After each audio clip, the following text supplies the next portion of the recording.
Well, we definitely have more depth on the mound, and it's going to make a huge difference in terms of giving us options. It's allowed us to really kind of start to build a bullpen based not just on who's available, but who matches up, and what, this lefty against that lefty, or right-hander against this right-hander. It'll also allow us to kind of shorten what we ask guys to do.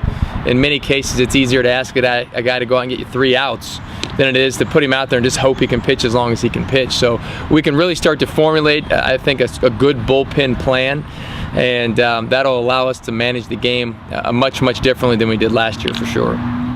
It's huge, yeah. I mean, we're based on pitching and defense, and if you can't defend, that system doesn't work. And we've gotten much better defensively, and our pitchers, the young pitchers, will continue to learn to throw strikes and let those guys work for them. But yeah, it's critical that we defend. I think if we saw last year in many cases we kept ourselves in games, but in scenarios where we had some defensive breakdowns, that's where the game's won and lost. And if you're going to play championship baseball, you got to be able to defend. Well, we saw a lot of growth in a lot of areas, and not just on the field, but I think just the general overall enthusiasm of the team.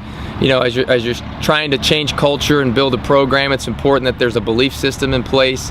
I think our guys are starting to understand why we do what we do. I think they're seeing the improvement on the field, and I think because of that, you're seeing more guys buy in, and there's a general enthusiasm about what's going on after the fall. So we're looking forward to the next 6 weeks to continue their individual skill development, and obviously anxiously awaiting the spring to get here so that we can get out and play an outside opponent and see what we can do.